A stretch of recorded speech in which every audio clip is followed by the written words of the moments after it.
Olá, meus irmãos e irmãs, sejam bem-vindos ao canal Vinícius Siqueira. E se você ainda não é inscrito aqui no canal, se inscreva aqui no canal e não esqueça de ativar o sininho das notificações. Todos os dias são postados vídeos abençoados aqui no canal, para te abençoar. Vamos a mais uma palavra do Senhor. No sul da China, os nativos foram surpreendidos por uma estiagem.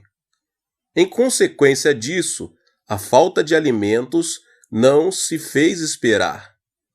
Em meio àquelas circunstâncias, chegou um missionário, anunciou o evangelho e o povo começou a crer em Jesus. Certo dia, um dos recém-convertidos aproximou-se do missionário, manifestando a imperiosa necessidade de sobrevivência. Pastor, estamos morrendo de fome. Por acaso o Senhor pode nos ajudar? Diante dessa pergunta desesperada, o missionário respondeu: pelo esforço humano, não podemos fazer nada. Entretanto, o Antigo Testamento narra que Deus enviou o maná para o povo de Israel em sua passagem pelo deserto. Se nos ajoelharmos em oração, Deus nos protegerá, assim como fez com o povo de Israel. Um grande milagre vai acontecer. Todo o povo orou durante 44 noites. Quando terminaram de orar, uma grande tempestade formou-se no norte e nuvens começaram a acumular-se, provocando uma chuva torrencial. O surpreendente é que, logo após a chuva, o povo descobriu um monte de trigo tão grande que precisou ser removido com pás.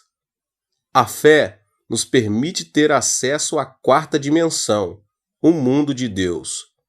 Muitos cristãos não experimentam o mundo de Deus porque não atraem a quarta dimensão mediante a fé. Todos os feitos de Jesus, narrado na Bíblia, são produto da atração do mundo da quarta dimensão. Se você começar a ler a Bíblia com a lente da quarta dimensão, descobrirá que, ao realizar um milagre, Jesus não dizia: eu o curei, e sim, a sua fé, sua quarta dimensão, o curou, ou a sua fé o curou, vá em paz.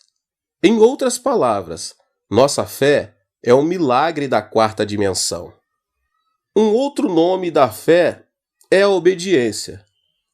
O que provocou a ira de Deus em Cádiz Barneia, limite da terra de Canaã, lugar que manava leite e mel, foi a falta de fé e a desobediência por parte de Israel. Logo depois de passar 40 dias fazendo o reconhecimento da terra de Canaã, 10 espias falaram mal da terra e criaram um ambiente de insegurança e medo.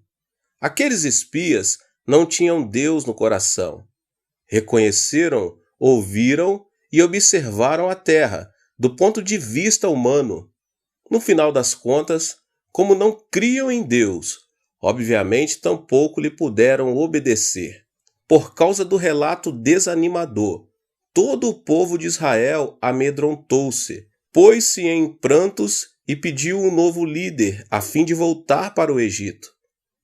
Tratava-se de uma rebeldia, uma falta de segurança e desobediência grupal. Como consequência, a ira de Deus obrigou a Israel a viver durante 40 anos no deserto.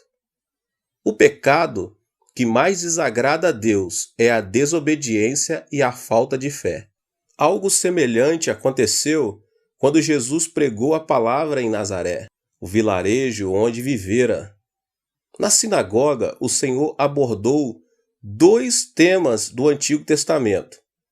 Tratava-se de nada menos que o milagre de Elias e o de Eliseu. Por meio deste relato, podemos nos dar conta das consequências de alguém que tem fé e reage diante da palavra. A viúva de Sarepta, uma mulher que demonstrou fé mediante a obediência. O primeiro milagre foi algo que aconteceu na época de Elias.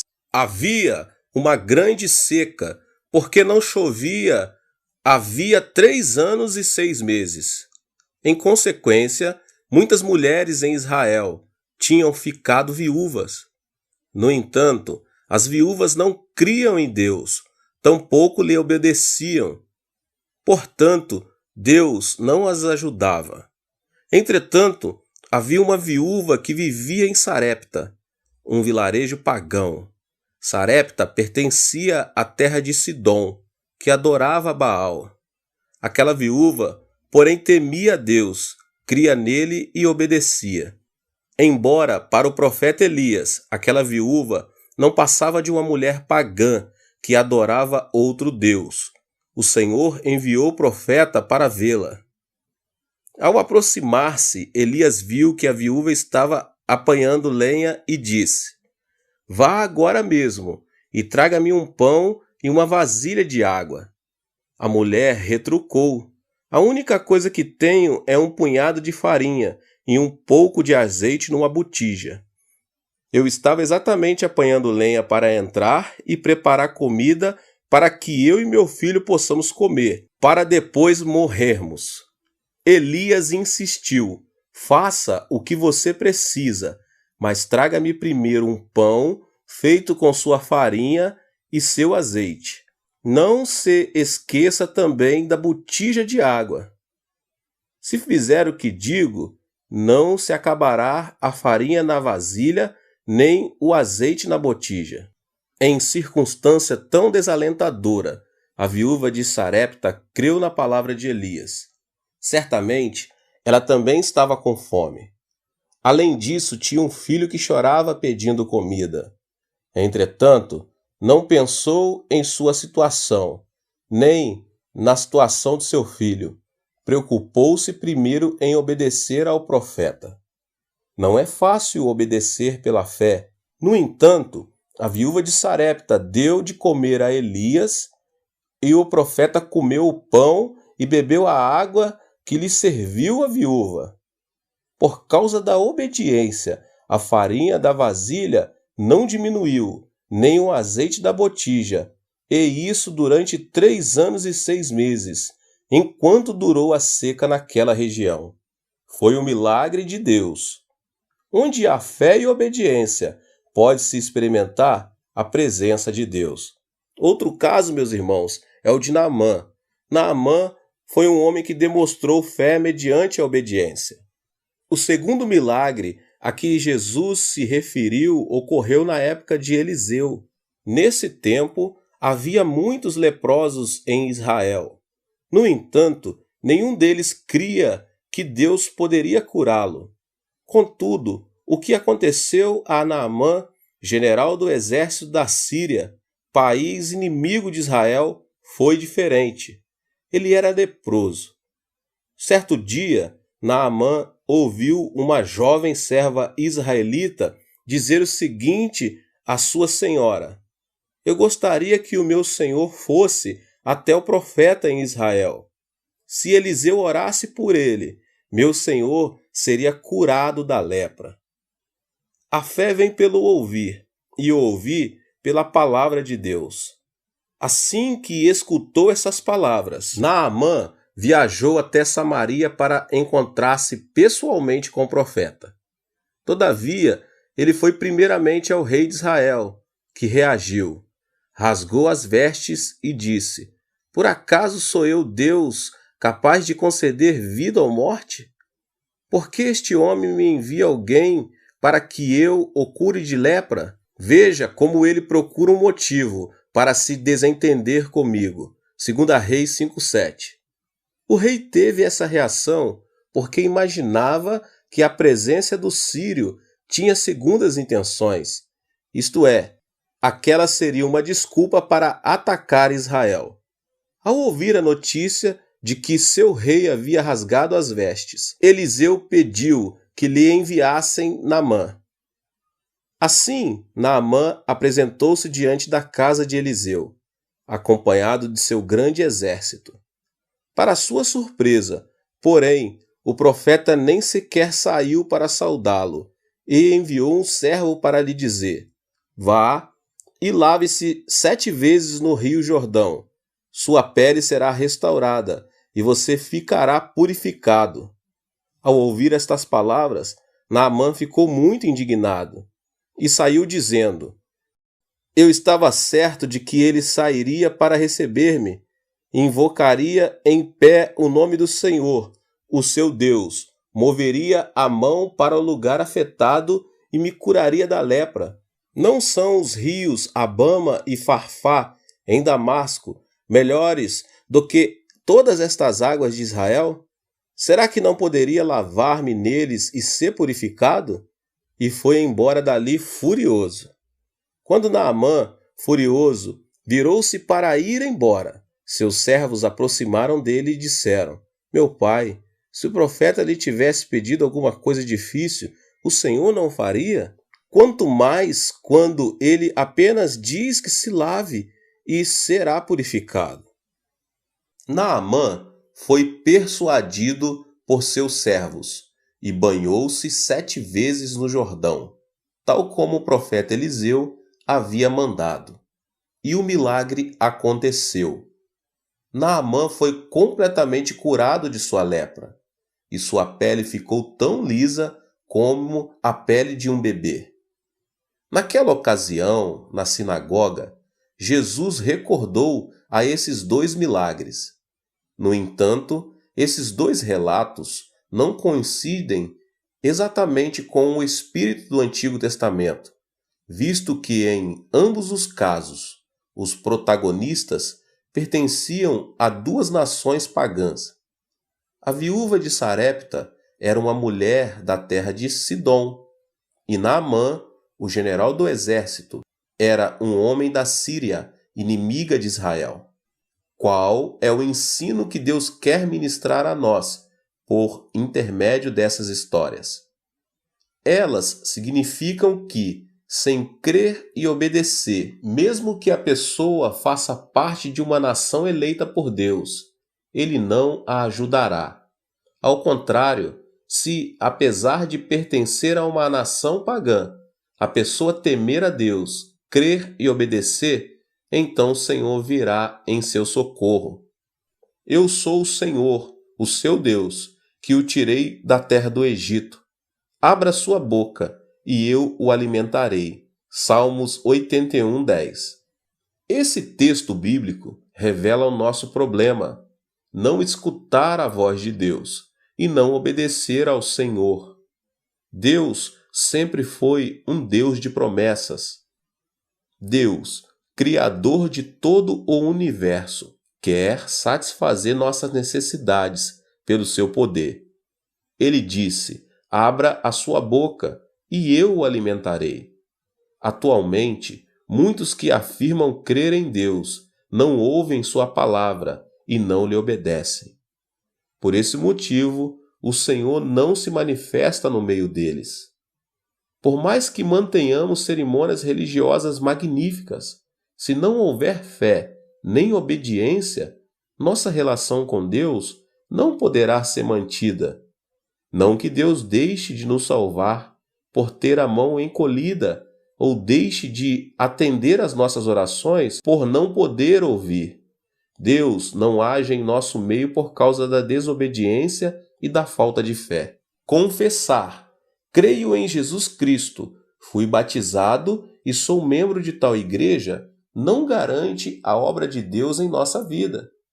Deus não olha para o exterior, isto é, para o ritual e a forma, mas sim observa o interior, a fé e a obediência que conservamos em nosso coração. Onde há fé e obediência, Deus age ainda hoje. A desobediência é outro nome para a fé morta. Obediência é o ato de deixar que Deus tome a iniciativa. Isso implica a pessoa renunciar ao próprio julgamento, à própria decisão. Esse tipo de obediência surge unicamente quando se crê, quando se obedece àquele a quem a iniciativa é entregue. No caso de haver certa dúvida ou incerteza, essa fé deixa de ser genuína. Deus não opera em uma fé que não seja completa. Mais do que falta de fé, a desobediência é uma fé morta. O dilema surge quando se afirma crer, mas não se obedece. Isso é ter uma fé morta. Nem todos os cristãos experimentam o poder de Deus aqui na terra. Devemos analisar cuidadosamente se a nossa fé é genuína ou se simplesmente estamos enganando a nós mesmos. Diante da menor dúvida, devemos restaurar nossa fé pela obediência. Dessa forma, conseguiremos viver unidos a Deus. A falsa fé demonstrada por Marta. A partir deste ponto, vamos analisar a incredulidade e a desobediência com base na história de Marta e Maria. Como todos sabem, a história começa com a morte de Lázaro, irmão dessas duas mulheres. Fazia muito tempo que os pais deles haviam morrido, e o irmão, o arrimo da família, agora morrera também. E Jesus chegou quando já se haviam passado 4 dias desde a morte de Lázaro. Fazendo este pedido, Marta murmurou contra o Senhor: se estivesses aqui 4 dias atrás, meu irmão não teria morrido. Por que chegaste tão tarde? Já não há esperança para nós. Marta e Maria estavam sem esperança. Agiam na 3ª dimensão. Na 4ª dimensão, Jesus é o mesmo ontem, hoje e para sempre. Marta, entretanto, cria no Jesus de 4 dias atrás, mas não no Jesus daquele momento. Aqui vemos o grande erro da fé que Marta demonstrava ter. A fé não deve mudar por causa das circunstâncias. Entretanto, Marta não tinha esse tipo de fé. Analisemos nossa fé com base na conversa de Jesus e Marta. Senhor, disse Marta a Jesus, se estivesses aqui, meu irmão não teria morrido, mas sei que mesmo agora, Deus te dará tudo o que pedires. O seu irmão vai ressuscitar, disse Jesus. Eu sei que ele vai ressuscitar na ressurreição no último dia, respondeu Marta. Então Jesus lhe disse, eu sou a ressurreição e a vida. Aquele que crê em mim, ainda que morra, viverá. E quem vive e crê em mim, não morrerá eternamente. Você crê nisso? Não parece algo estranho o diálogo entre Jesus e Marta? Se você estudar o texto minuciosamente, perceberá que Jesus está tentando transmitir a ela um ensino importante. Jesus está usando a linguagem da fé para que opere a 4ª dimensão. Marta, porém, não está sequer preparada para ouvir as palavras de fé. Em síntese, a fé professada por Marta era falsa. Jesus disse, o seu irmão vai ressuscitar. E Marta reagiu dizendo, no dia da ressurreição, claro. Além disso, Jesus disse, eu sou a ressurreição e a vida. Aquele que crê em mim, ainda que morra, viverá. E quem vive e crê em mim, não morrerá eternamente. Você crê nisso? No entanto, Marta só atinou em responder, sim, eu creio, tu és o Cristo, o Senhor. De início, parece que Marta está fazendo uma confissão de fé, mas se analisarmos o texto cuidadosamente, percebemos que Marta não está respondendo à pergunta feita por Jesus. Marta não cria em Jesus, só acreditava no que conhecia. Conhecer e crer são 2 coisas totalmente distintas. Fé não é somente crer em Jesus Cristo, o Filho de Deus, mas sujeitar-se à vontade e justiça, renunciar ao próprio julgamento e decisão. Se Deus nos fala, devemos crer nele e segui-lo, por mais que o nosso intelecto não o aceite, nem as circunstâncias nos acompanhem. A cena seguinte, descrita na Bíblia, mostra Jesus dirigindo-se à tumba em que Lázaro estava sepultado. Marta e Maria o acompanhavam e ele estava chorando. Com certeza, Jesus não chorou por estar triste pela morte de Lázaro. Ele sabia que o ressuscitaria.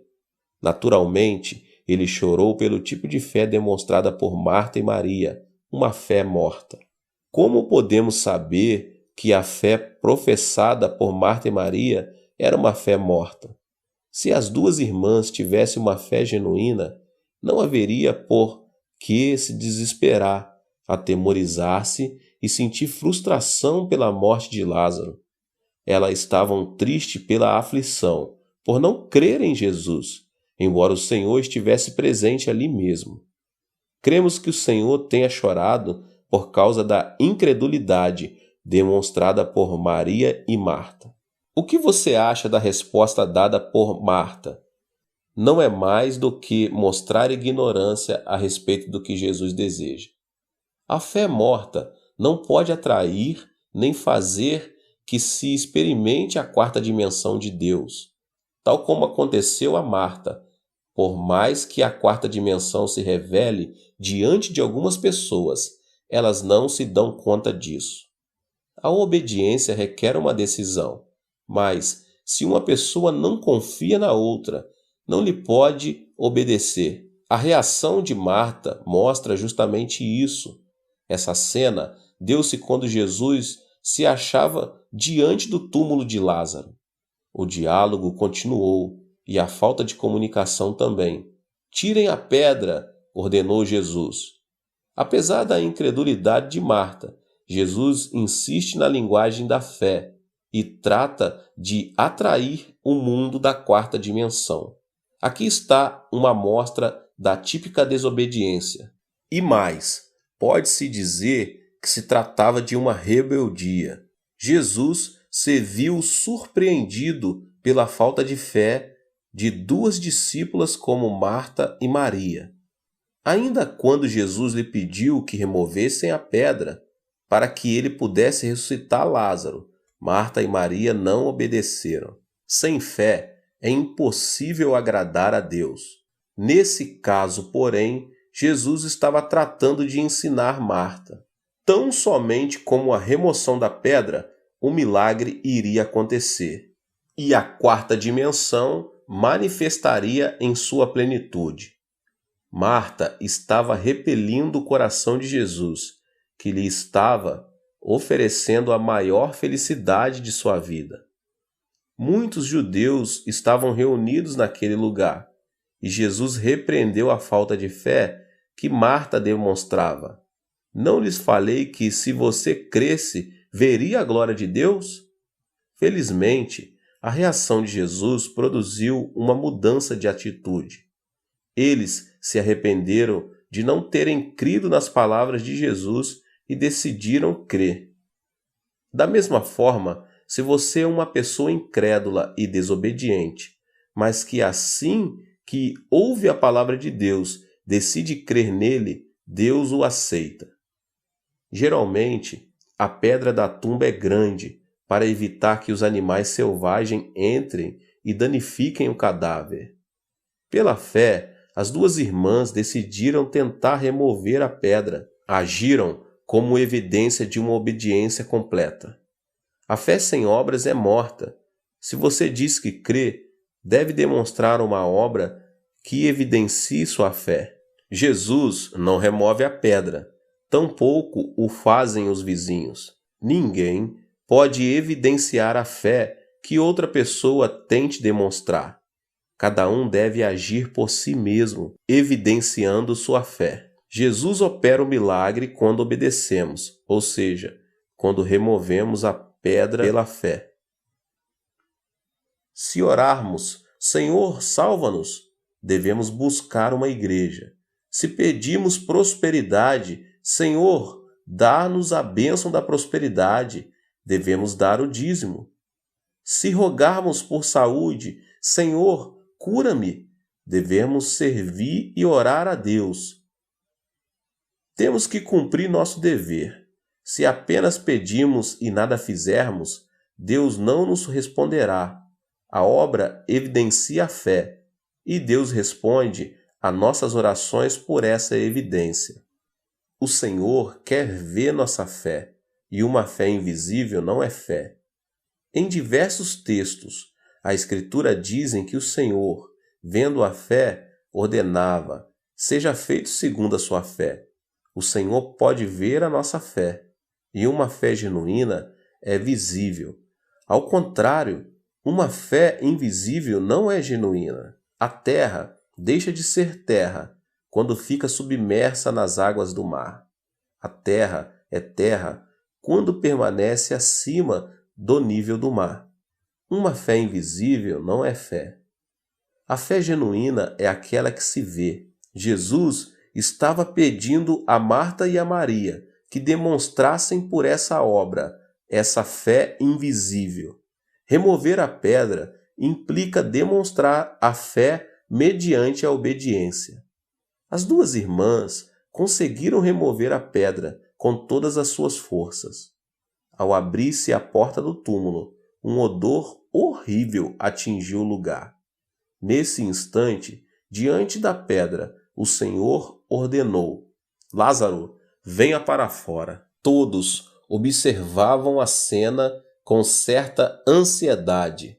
Marta e Maria também estavam ansiosas. Todos os olhares estavam voltados para a porta do túmulo. De repente, viu-se um vulto branco, mas em pouco tempo todos se deram conta de que era Lázaro envolvido em faixas, com o rosto envolto num sudário. Jesus Cristo é o mesmo antes e depois da morte de Lázaro, o mesmo ontem, hoje e eternamente. O milagre de Deus havia acontecido. Da mesma forma, o milagre ocorre hoje para todos que crerem e obedecem a Deus. Meus irmãos, que Deus vos abençoe. Que palavra, né? Você que chegou aqui nesse canal e ainda não é inscrito, se inscreva no canal e ative o sininho das notificações, para que você não perca nenhum vídeo que são postados todos os dias aqui no canal, tá bom? E deixe também o seu like. Não se esqueça também de compartilhar esse vídeo com as pessoas que você mais ama. Deus te abençoe, em nome de Jesus. Nos vemos nos próximos vídeos. Tchau, tchau.